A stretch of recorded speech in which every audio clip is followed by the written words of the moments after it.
देखिबा परमेश्वर केमिति लोक मानकर जीवन को परिवर्तन करूछंती से विषय रे भर्ती लिखाई। आज आम फिलिमन पुस्तक पढ़िलु से जगार ओनेसिमस बोली जड़े अच्छा बाइबल तांको विषय रे यथेष्ट भाव लेखि नाही किंतु ओनेसिमस होउचंती से फिलिमनकर जड़े दास थिले। तो फिलिमन होउचंती पाउलंकर सहकर्मी थिले, विश्वस्त सहकर्मी थिले। से सुसमाचार को बहुत भल पाउथिले, से मंडली को भल पाउथिले, प्रभुंकर दास मान को भल पाउथिले। से पाउलंकर प्रिय पात्र थिले और सहकर्मी फिलिमन थिले। पाउल कहउचंती तांको विषय रे से जणे मूल्यवान दास अटंती जे कि सुसमाचार निमंते संपूर्ण निजर हृदय को ढाळुथिले। किंतु ए फिलिमनंकर जणे दास थिले, ताहांको नाम ओनेसिमस थिला। आ मो भावे से फिलिमन घर ठारू ओनेसिमस किछि गोटे द्रव्य चोरी करी से धाईकी पळेले। आ सेही कारण जोगु वर्तमान ओनेसिमस को जेल रे भर्ती कराला। 18 पद जदि आपण मन देखिबे एक पर्वर, जदि से तुम प्रति कोनसी अन्याय करिथाए किंबा तुम ठारू ऋणी होइथाए तेबे ताहा मो हिसाब रे लेखि रख। मो पाउल निश्चित भाव रे ओनेसिमस फिलिमन ठारू किछि टंका चोरी करिके से पळे जाइथिबे। आउ से फिलिमनक जीवन रे बहुत क्षति पहुंचाई थिले। आउ ओनेसिमस तांको मालिक फिलिमन ठारू किछि टंका चोरी करी धाई पळे थिबे। हाँ, से भाबिथिबे मु जदि टंका चोरी करिवि ताहाले मु धरा पड़िबि नाही, मु जदि से टंका नेबि ताहाले मु प्रचुर भाव रे बंची पारिबि, प्राचुर्य भाव रे बंची पारिबि। एई प्रकार भाव रे से चिंता करिथिबे आउ से चोरी करिथिबे। यदि ओनेसिमस जानि थान्ते तांको मालिकंकर टंका को जदि से चोरी करिवे ताहाले से धरा पड़िवे, ताहाले से चोरी करि न थान्ते। किंतु से धरा पड़िले एवं तांको जेल को निया गला। आ जेल रे जेतबेले ओनेसिमस थिले, प्रेरित पाउल जेल रे सुसमाचार को प्रचार करुथिले। आ ओनेसिमस पाउलन को जेल रे भेट हेले। आममानकर जीवन मध्य आमे काहाको भेट होचु तदनुसार आममानकर जीवन परिवर्तन हो जाए। जदि मंजीटा भल जमी रे पका जीव ताले बहुत भल रे बढ़िबो। सेमिति जड़े स्टूडेंट जड़े भल टीचर को भेटिबा दरकार, आउ जड़े टीचर मध्य भल स्टूडेंट मानन को पाइबा दरकार। आउ सेमिति पास्टर माने मध्य भल विश्वासी मानन को पाइबा उचित। जो जेतबेले विश्वासी माने बकर थिबे, शुणिया पे चाहू नथिबे, पास्टर माने बहुत कष्ट पाइबे। सेतपे पास्टर मानन को भल विश्वासी मानन को दरकार। सेमिति चर्च मेंबर मानन को मध्य भल पास्टर दरकार। सेमिति स्त्री मानन को मध्य भल स्वामी दरकार। आउ स्वामी माने भल स्वामी हेबा दरकार निज स्त्री करो। आउ ओनेसिमस तांकर प्रभुंकर टंका को चोरी करी से धाईकी पळेले। कि जेतबेले से जेल रे थिले, हाँ मु वर्तमान बहुत बड़ समस्यार सम्मुखीन हेली। जदि मु जानी थांती ए प्रकार घटना घटिबो ताल मु केबे चोरी करि न थांती। वर्तमान मते जेल रे रहिबा को पड़िबो। आ मोर मालिकन को मु प्रकृति रे भेट होबा को पड़िबो। तो वर्तमान मोर मालिकन को मु केमिति देखा करिवि, तांको केमिति भेट हेबी। हाँ, मो मालिक फिलिमन से जीसु को विश्वास करंती। आ से अन्य कोनसी प्रभु मानक ठारो बहुत भलो प्रभु अटंती। किंतु मु मोर प्रभुंकर टंका को मु चोरी करिछि। तान मु जेल रे अछि, किंतु परे जेतल जाई कि मु तांको भेट हेबी सेतबेल को ताले मोर विवेक द्वारा मु बहुत दोषीकृत हेबी।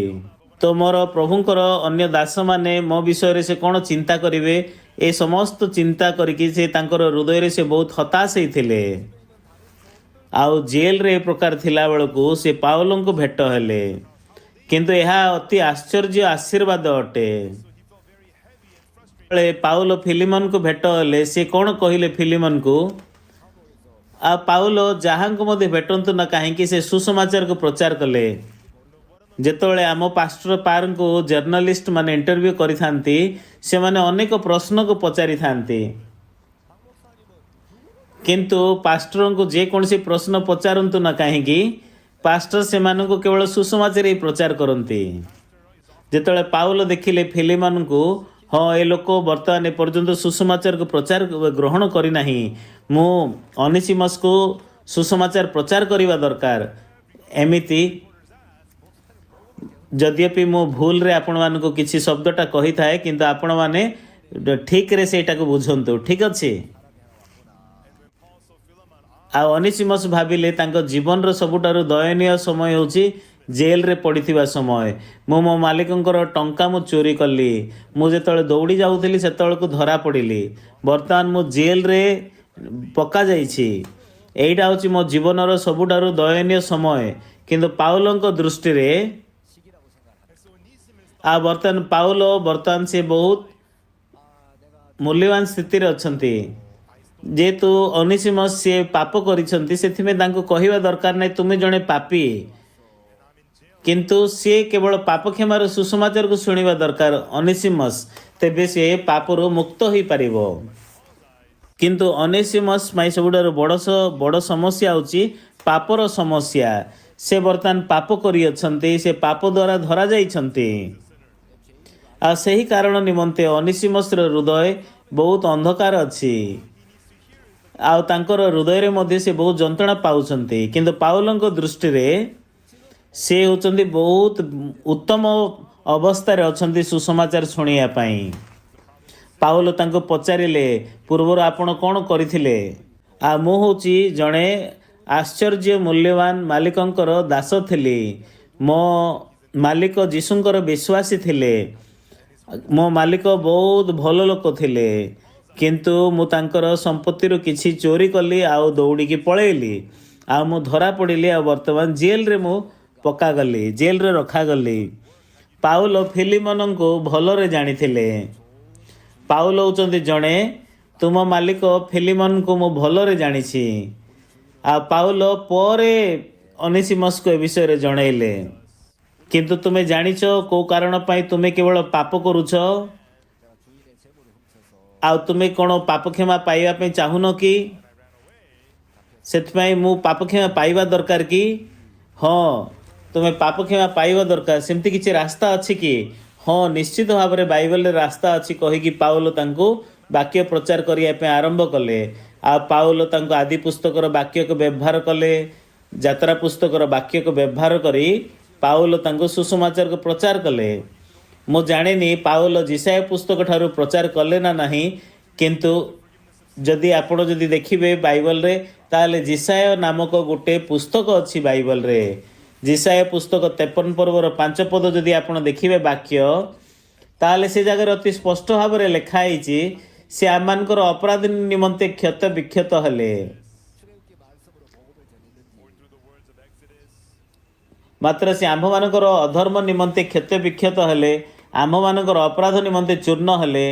ଆମ୍ଭମାନଙ୍କର ଶାନ୍ତିଜନକ ଶାସ୍ତି ତାହାଙ୍କ ଉପରେ ବର୍ତ୍ତିଲା, ଓ ତାହାଙ୍କ ପ୍ରହାରରେ ଆମ୍ଭେମାନେ ସୁସ୍ଥ ହେଲୁ। ତ ସେ ମାନେ ସ୍ଥାନରେ କିଏ? ତାହାଙ୍କ ପ୍ରହାରରେ, ତାହାଙ୍କ ମାନେ କିଏ? ସେ ହେଉଛନ୍ତି ଯୀଶୁ।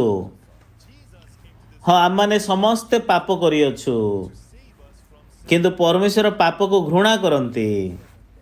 ଯେହେତୁ ପରମେଶ୍ୱର ପବିତ୍ର ଅଟନ୍ତି, ପରମେଶ୍ୱର ଧାର୍ମିକ ଅଟନ୍ତି, ପାପ ସହିତ ଆମମାନେ କେବେ ମଧ୍ୟ ସ୍ୱର୍ଗ ରାଜ୍ୟକୁ ଯାଇପାରିବା ନାହିଁ।